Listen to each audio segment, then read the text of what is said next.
Bonjour and welcome to WTFrance, the weekly podcast in which we explain WTF happened in French politics in the last 7 days. I am your co-host, Juliette. And I am the other host, the co-host, Pepijn. Hello, welcome. Today is September the 21st of 2024. And I am very, very disappointed because I wanted to play the Earth, Wind and Fire song.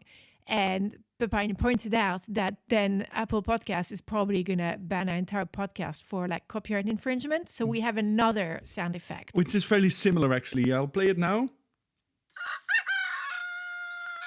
Awesome. So we know now France has a prime minister. Does France have a government at the moment? No, a new one, a fresh one? We do not. There is still no government. I really thought today's podcast would be a review of the new government, but no. Why is it taking Barnier so long? I think it's coalition. I could do a government in 2-3 days. Oh, I'm sure. Do you want to talk about the Dutch government now? Or no, that's what I thought. Let's focus on France. Yes. So I think what's taking a long time is the coalition math, because let's remember Barnier is coming from a party that has a very small base in parliament. So he has been trying to figure out like how much of each party that vaguely supports him should be involved in the government. You know how last week everyone was cozying up to him? Well, now he is trying to cozy up to everyone, because to make a coalition work without kind of a formal coalition agreement, it's quite complicated, it turns out. Some parties have been saying like, we'll support you, but maybe not. And we won't censor, but we definitely won't vote your laws. But at the same time, could we have a minister job? And it's just very, very weird to approach it like that, I think.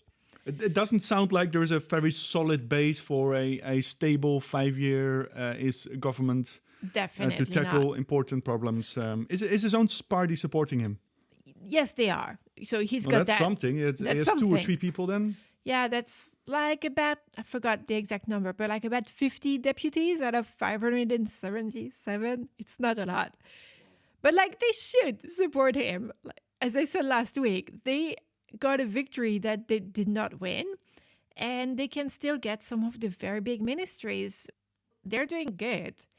And there's been rumors flying around for a few days on like who will get what. And I thought maybe should we address these, but I think things are still in motion, and I'd rather review the real government next week than a potential government this week. That makes sense, because there's going to be a lot of names flying around. And I actually read somewhere Barnier said before Sunday. He did. You could just say Saturday. I know. I was like, why are you saying before Sunday? That's like, does that mean like midnight Saturday nights? What are we doing here? It's like badly written young adult fiction. You fluff up the book a bit. Does Macron need to approve this, actually? That's something I don't understand about French government forming. No. So, well, technically, no. Because the constitution like says the president names the prime minister, and then the prime minister makes a government. But what did happen is Barnier met up with Macron and showed him the list, apparently.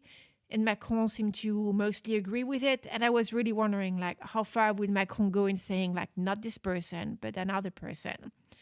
And it's quite certain Macron probably suggested some names to Barnier. It's interesting. It's like they've got this give and take relationship where they are from 2 different parties, but they are in agreement on a lot of policies. What could he do if he doesn't like the government? In theory, not much. Again, so the constitution says the president names the prime minister, but he can't fire him unless he calls a snap election, and then the prime minister can't build another coalition. But he just called a snap election, and he can't do another one for another 10 months because the clock runs from when the parliament is elected, and then he's got 12 months from there. But I do wonder, so something that de Gaulle used to do was when he named the prime minister, he would ask them to write an undated resignation letter so he could use it whenever he wanted. And I feel like Macron might have done that to every single one of these prime ministers, though like never mentioned it. It's a dick move because it shows zero trust. And it's also like completely against the spirit of the Constitution. I'm pretty sure, I haven't fact-checked this, but I'm pretty sure Donald Trump did this with Jeff Sessions. Years ago, Jeff Sessions was the Attorney General. think there was a lot of arguing back and forth. Like, did Jeff Sessions actually, was he involved in the resignation, or was it a template?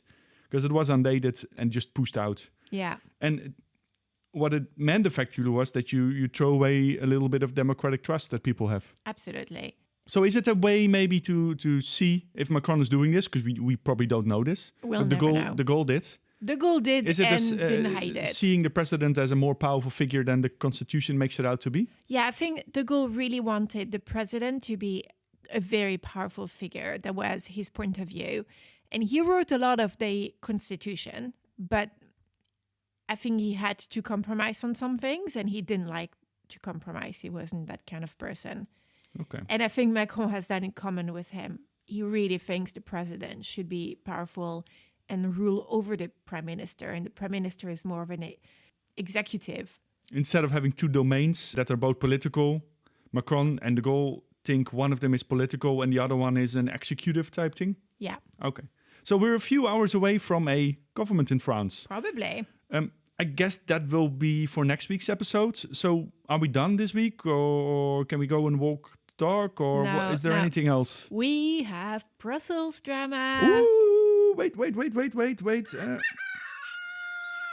feel like we should have the Ode to Joy as a sound thing. We'll get it next week. No, that's that was the French national. No, that was the French. Anthem. Oh. Well, our baby's got a toy that makes the. Yes, Yes, there's the European anthem. So Brussels drama, and you know about this one, I think. Oh, the EU Commission? Yes. Oh, yeah. So the new EU Commission is being set up.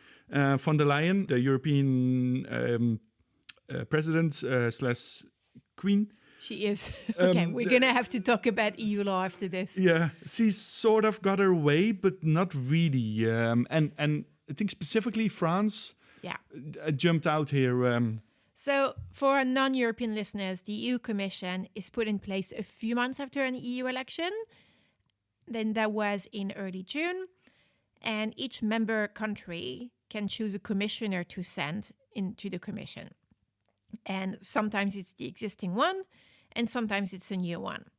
And the French one was Thierry Breton, who was commissioner for the internal market. And he was definitely not one of Ursula von der Leyen's favorite people. So much so that he decided to resign at the start of the week because von der Leyen apparently directly asked for France to send someone else than him. And I'm going to add something to this, because you say non-European listeners, but a lot of Europeans also don't fully understand that the EU Commission is not like a normal governing body where the prime minister, so to say, picks their own people. It's really, you get every country basically sending a person, and then usually the prime minister, so to say, Ursula, they have to accept that and work with them, which I personally believe is a very refreshing way of doing it. But can she even deny people, actually? Technically, no. I mean, she can ask, which she did clearly, but she can't demand. So if France had decided, no, you're getting Thierry Breton, that's it, she would have had to deal with that. I think apparently asking was enough because that creates so much tension. I know if you're a commissioner, you're constantly butting head with the head of the commission. That's really hard. And Breton probably decided he was done. I can go relax on the beach or on the mountains or wherever he lives. I'm not sure. I think that's what he did. In popular parley, people don't quit their jobs, they quit their manager. Yeah, he definitely quit his manager.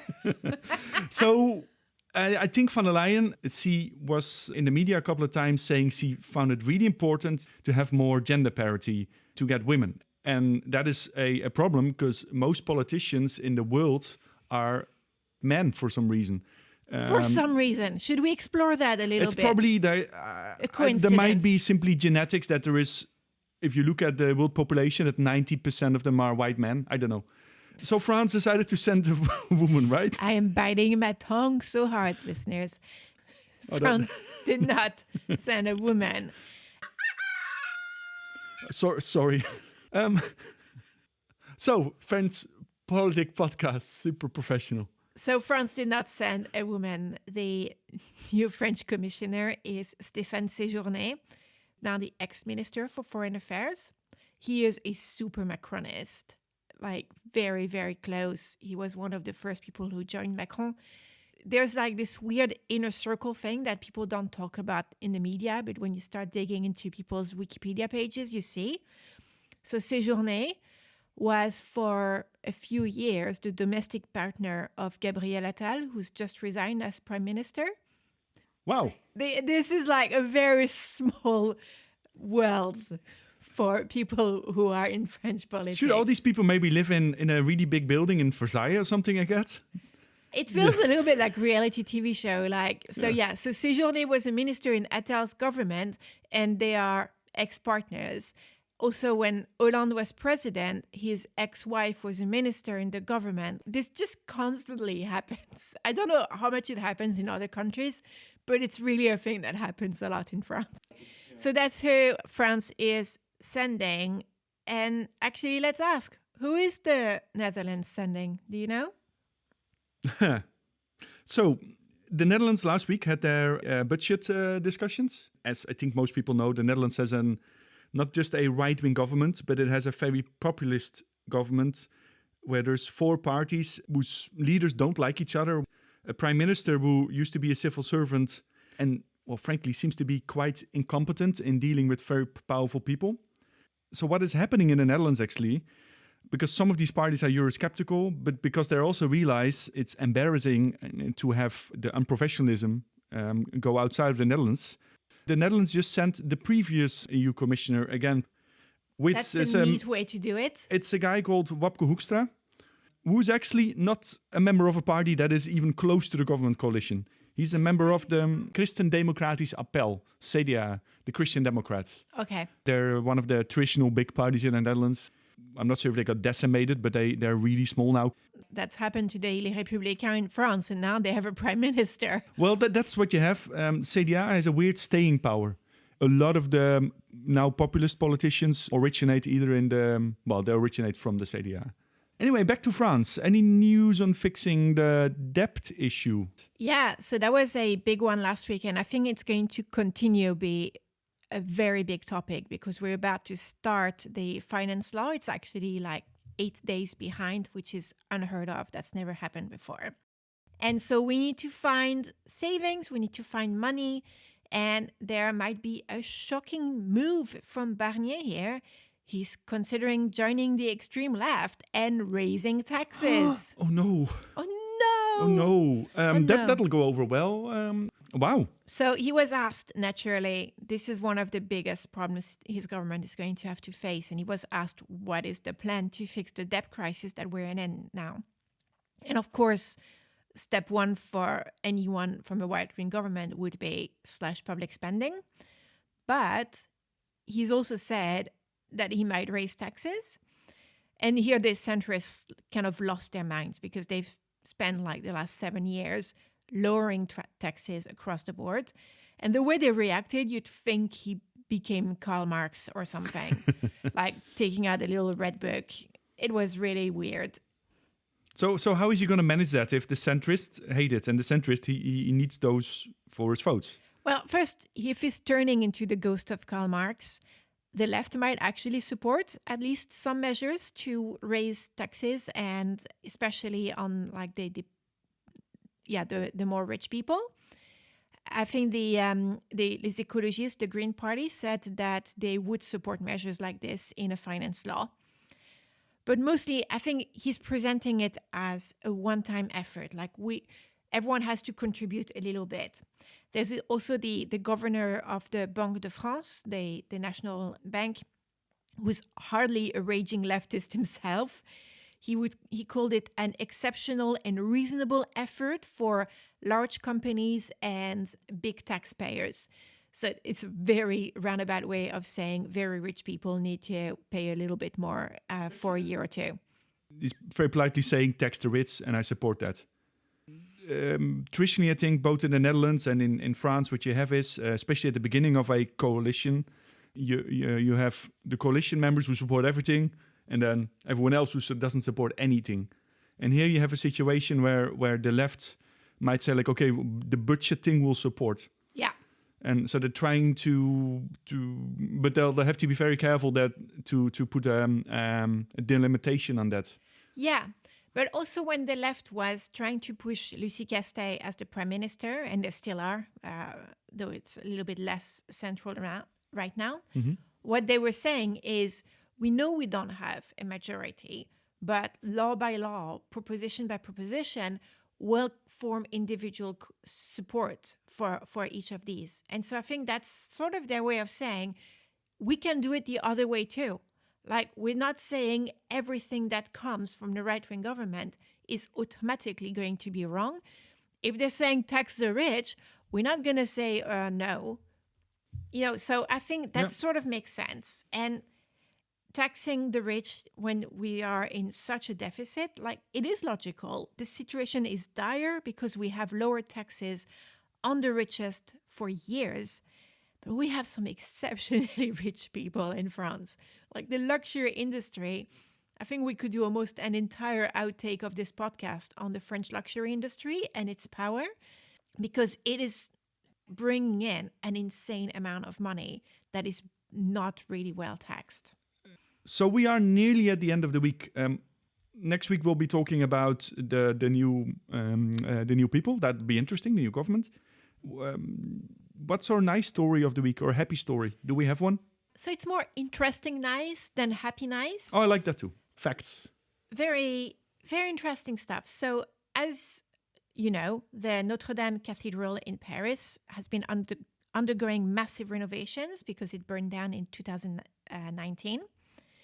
And some excavations were conducted, like, this is our one opportunity to dig up the ground. And many human remains were found underneath the cathedral. And that was completely expected because we knew we used to bury a lot of people in cathedrals. We don't really do this anymore, but that was definitely a thing. Now, these were not from the fire? No. No one died in the fire, Like, no, it was actually... Probably pigeons. So human remains were found, but that wasn't a surprise.